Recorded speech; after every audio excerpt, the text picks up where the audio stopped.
There's a really good story of, I think it's Bilberry. Bilberry's in England. World War II, right? Hitler and Goring, the head of the Air Force, they just kicked the shit out of the French, took over France, and they're looking across the pond or the channel to London. They want to bomb London.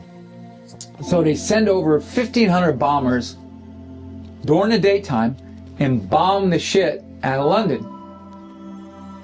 Well, they didn't really realize that the British developed the Spitfire. One hell of a fighter plane. 8 machine guns.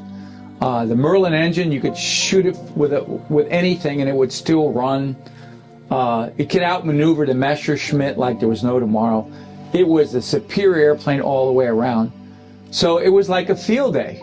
So in 3 weeks, they shot down 500 bombers. So now they got 1,000 left. So Goring and Hitler come up with a great idea. They're going to bomb them at night.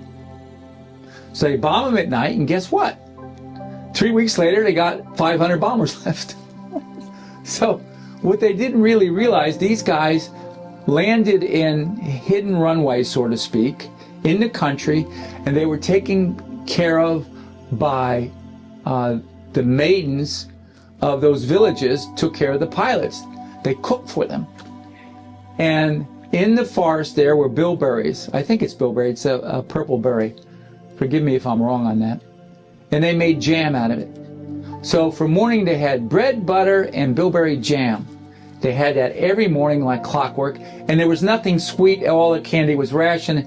And usually they left it on the table and they would eat a lot of that bilberry.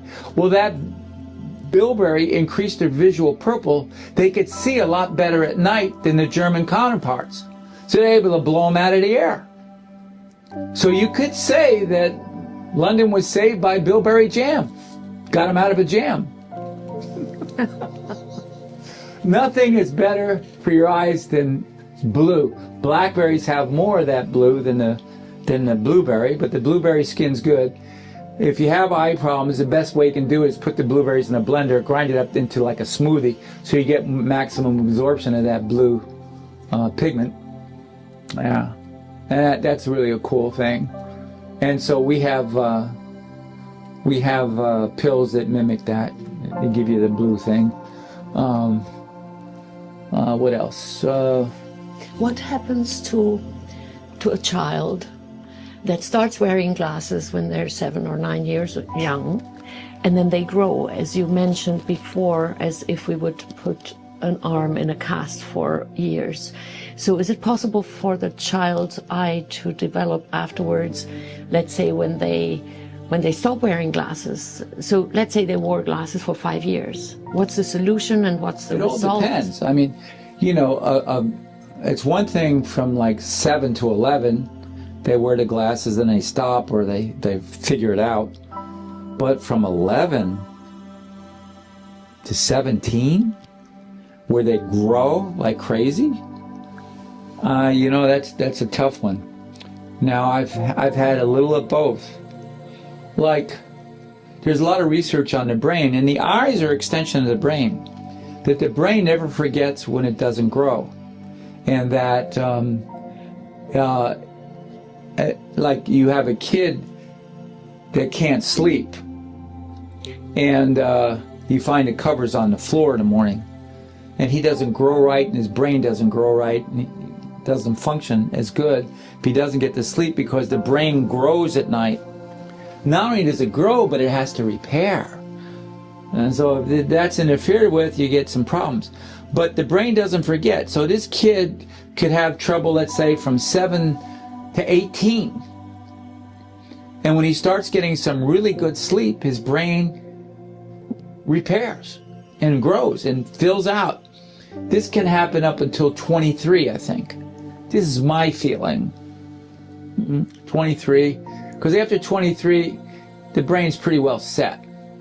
But I think if you get it, you know, early enough, the brain can repair. Now, is it the same with the eyes? Because the eyes are an extension of the brain. I mean, the eyes pop out of the brain mass to fill in the orbit as the orbit grows around, you know, the bone grows around the eye. Hard to say. I've had both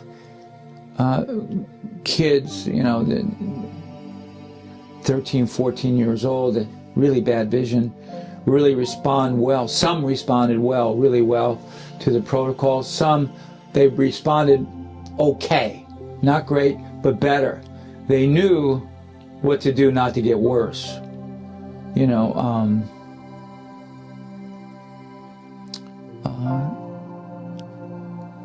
that's my feeling on that. Thank you so much for generously sharing. I truly appreciate, and Yeah. we will meet again and continue. Wow. I hope. Certainly. Well, God bless, and thank you for really letting me share. You know, it's one thing to learn all this stuff, but I'm 80 years old, so how much time have I got? But it's good that I took all this intensive study and experience and everything and get it out there. I think that is very important, and I say thank you on behalf of our viewers. God bless.